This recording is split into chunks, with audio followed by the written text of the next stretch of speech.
अधिवेशनाच्या आधीच राजकारण तापलं. सर्वपक्षीय बैठकीवर विरोधकांचा बहिष्कार. तृणमूलच्या 20 बंडखोर खासदारांवरून वादंग. अधिवेशनातील वादाचा एक दिवस आधीच ट्रेलर. संसदेचं पावसाळी अधिवेशन अनेक विषयांनी तापणार असल्याची चिन्ह आताच दिसू लागली आहे. पेपरफुटीचा मुद्दा असो की SIRचा, किंवा मग महिला आरक्षण आणि मतदारसंघ पुनर्रचनेचा विषय असो, सत्ताधाऱ्यांना खिंडीत गाठण्यासाठी विरोधी पक्षांनी कंबर कसली. सरकारनेही विरोधकांना सडेतोड उत्तर देण्याची रणनीती आखल्याचं बोललं जात आहे. मात्र अधिवेशनाआधी परंपरेनुसार बोलावलेल्या सर्वपक्षीय बैठकीवरून नवा वाद निर्माण झाला. या बैठकीला तृणमूलमधून बंडखोरी केलेल्या 20 खासदारांना निमंत्रण दिल्यानं तृणमूल काँग्रेसनं संताप व्यक्त केलाय. तृणमूल काँग्रेसमधून बाहेर पडत 20 खासदारांनी स्वतंत्र गट स्थापन केला. मात्र त्यांच्याबाबतचा निर्णय अद्याप प्रलंबित आहे. लोकसभा अध्यक्षांनी अद्याप या 20 खासदारांबाबत निर्णय दिलेला नाही. मग त्यांना बैठकीचं निमंत्रण कोणत्या आधारावर दिलं, असा सवाल विरोधी पक्षांनी केला आणि या बैठकीवर बहिष्कार टाकला.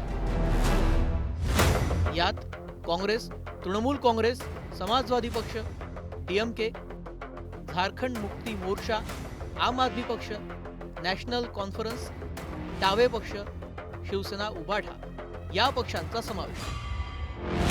आधीच ठाकरेंच्या 6 खासदारांच्या शिंदेंच्या शिवसेनेत विलिनीकरणाला मंजुरी मिळाली. त्यात आता तृणमूलच्या बंडखोर खासदारांचा मुद्दा तापलाय. एक जो नया ग्रुप है 20 MPs का, वो 20 MPs के ग्रुप को यहाँ निमंत्रण दिया गया, जबकि स्पीकर साहब ने अभी उनकी पिटीशन पे कोई फैसला नहीं लिया. मैं समझता हूँ टोटल का टोटल ये पूरा प्रोसेस जो सरकार कर रही है ये अनडेमोक्रेटिक है, अनकॉन्स्टिट्यूशनल है.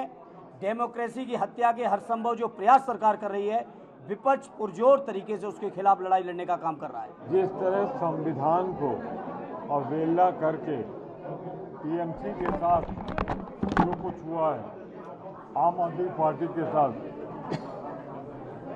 और शिवसेना के साथ, उनके समर्थन में संविधान की रक्षा के लिए कांग्रेस ने भी वॉकआउट किया. तर याबाबत सरकारच्या वतीनं संसदीय कामकाज मंत्री किरेन रिजिजू हे काय म्हणाले पहा. देखिए, वो बॉयकॉट थोड़े समय के लिए किया है, औपचारिक था. मैं बुरा नहीं मानता हूँ, उनको अपना मत रखने का अधिकार है.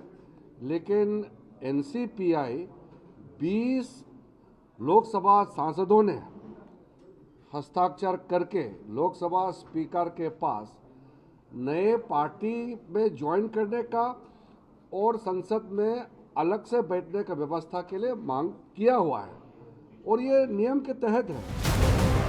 अधिवेशन म्हटलं की सत्ताधारी आणि विरोधकांमध्ये संघर्षाच्या ठिणग्या उडतात.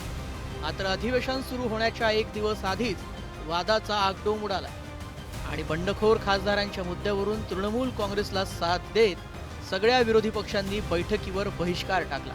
त्यामुळे अधिवेशनात जो वादाचा पिक्चर दिसणार आहे त्याचाच हा ट्रेलर असल्याचं बोललं जात आहे. Bureau report, news 18 Marathi.